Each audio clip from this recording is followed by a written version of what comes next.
Bien, comme on disait dans les livres de Genèse chapitre 1, verset 3 à 5, Dieu crée la lumière.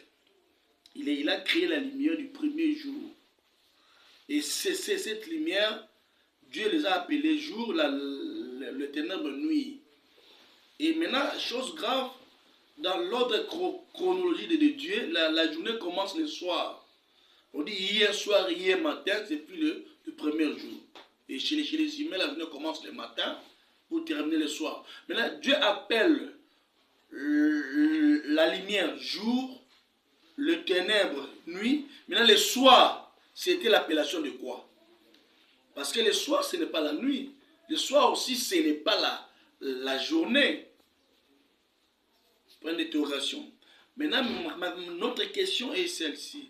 La lumière du premier, deuxième, troisième jour était supportée par quoi? Parce que Dieu a créé les luminaires au quatrième jour. Or, ce sont des luminaires qui donnent la lumière. Maintenant, la lumière du premier jour provenait d'où? Il y avait d'autres astres brillants que Dieu avait créés avant, peut-être. Ce sont eux qui envoyaient la lumière au monde. Ou bien, comme on dit que Lucifer était parmi des anges de Dieu, c'est lui qui donne la lumière au monde. Point d'interrogation. Nous devons comprendre la Bible. On ne peut pas enseigner la Bible comme avec la sagesse charnelle, non.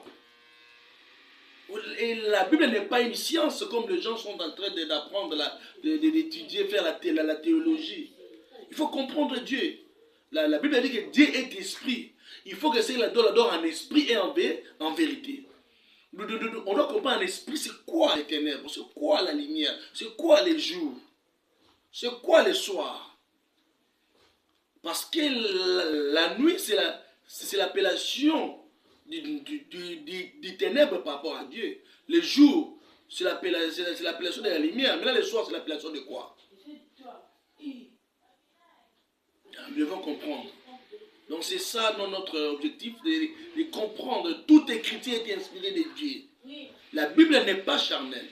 La Bible n'est pas humaine. Parce que nous avons les enseignants charnels et les gens qui enseignent la parole charnelle et ceux qui enseignent la parole humaine. La parole humaine, ce sont les théologiens. Ils apprennent la parole de Dieu comme une science, l'histoire de la Bible. Ce n'est pas ça ce que les gens veulent.